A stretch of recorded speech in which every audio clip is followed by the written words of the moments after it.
Selamat malam, saudara yang dikasihi Tuhan. Renungan malam pada malam hari ini hadir di tengah-tengah Anda, mengantar Anda beristirahat, dan topik kita adalah perspektif lain. Dari Pendeta Dr. Erastus Sabdono bersama saya, Yohana Ibrahim. Saudara, ada satu hal yang bisa kita temukan dari tulisan Paulus yang begitu kaya dengan hikmat Allah, yang selama ini dilihat hanya dari perspektif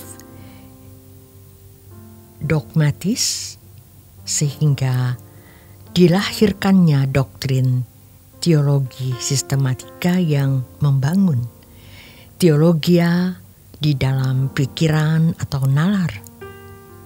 Memang bisa menjadi satu keasikan, menyenangkan untuk dibahas, kemudian dihotbahkan, diseminarkan, dijadikan buku, kemudian juga menjadi kurikulum dalam satu mata kuliah di perguruan tinggi keagamaan Kristen atau STT.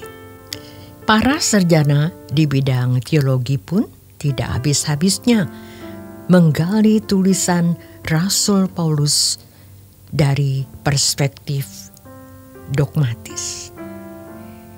Tetapi setelah melewati tahun panjang melayani Tuhan, melihat dan mengalami realitas hidup, juga realitas dalam hidup orang-orang Kristen di lingkungan gereja, realitas hidup para pelayan jemaat atau pejabat gereja, dan realitas hidup para dosen dan pengajar sekolah tinggi teologi, kita bisa menemukan bahwa mestinya tulisan Paulus tidak hanya dilihat dari perspektif dogmatis, tetapi juga harus dilihat dari perspektif lain. Apa yang ditulis oleh Rasul Paulus harus dilihat dari perspektif lain, yaitu bagaimana menemukan implementasi konkret dalam kehidupan, sehingga apa yang dialami Paulus juga kita alami. Paulus adalah model atau potret dari standar orang percaya. Tidak diragukan Paulus mengikuti jejak. Ia mengikuti jejak gurunya, sehingga ia bisa berkata, "Ikutilah teladanku seperti aku mengikuti teladan Kristus." Ikutilah aku seperti aku ikut Kristus. Kita harus bisa mengambil inti dari tulisan Paulus dan menerapkannya di dalam kehidupan kita, sehingga menjadi gerak hidup yang menyenangkan Tuhan. Setiap perilaku dalam hidup manusia, dalam konteks ini orang percaya tercatat. Tentu yang tercatat bukan sesuatu yang buruk, sebab sesuatu yang buruk akan dibuang ke dalam api kekal. Hidup kita harus bisa ditorehkan dengan tinta emas. Sebab perilaku kita yang agung, yaitu perilaku yang juga dikenakan oleh Yesus, atau mengikuti kehidupan orang percaya. Seperti yang dikatakan oleh firman Tuhan, berbahagialah orang yang mati dalam Tuhan sejak sekarang ini. Sungguh, kata Roh, supaya mereka tidak boleh beristirahat dari jerih lelah mereka, karena segala perbuatan mereka menyertai mereka.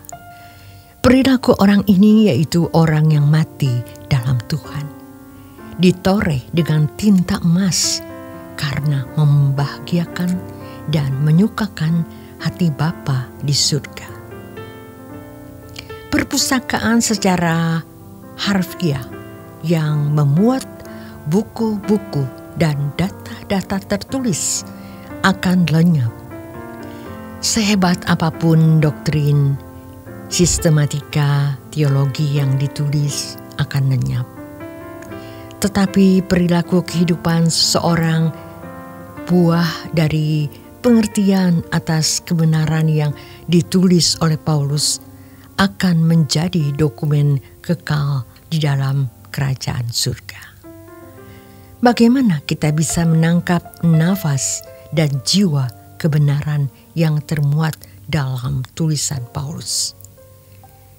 Tentu bukan hanya diutak-atik dalam nalar, tetapi harus mengubah, mewarnai manusia batinia kita.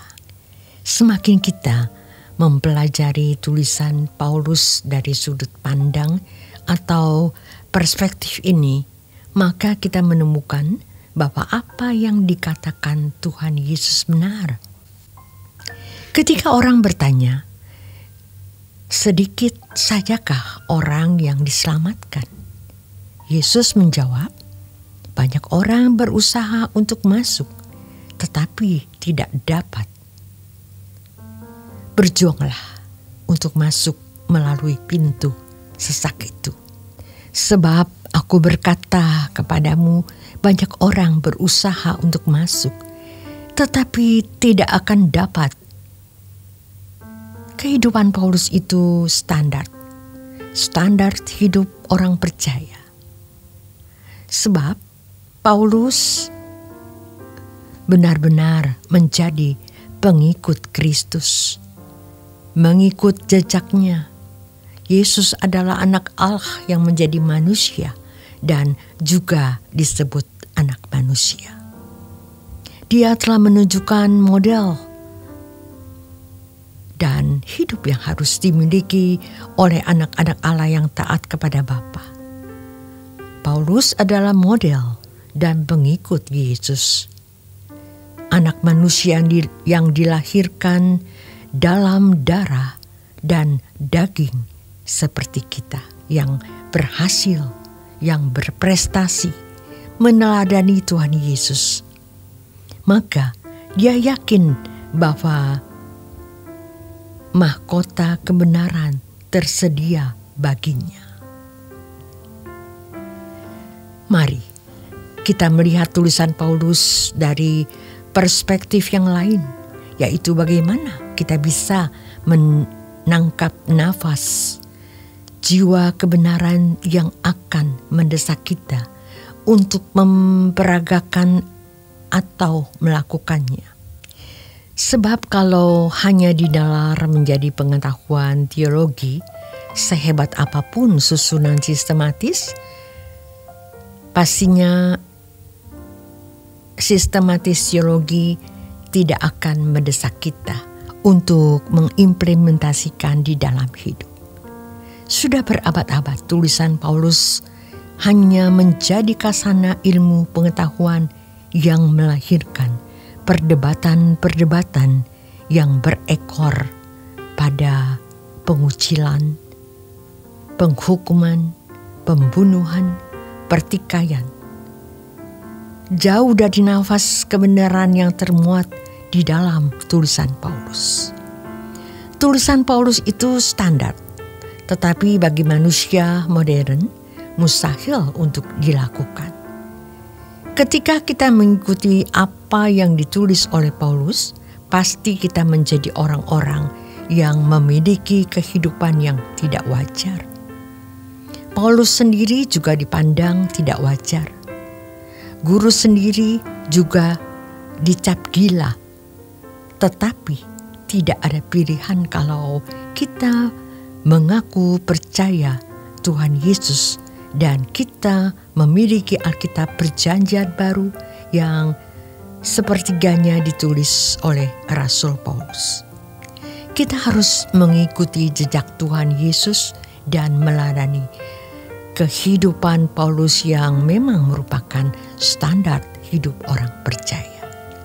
Apa yang ditulis Paulus harus dilihat dari perspektif lain, yaitu bagaimana menemukan implementasi konkret dalam kehidupan sehingga apa yang dialami Paulus juga kita alami.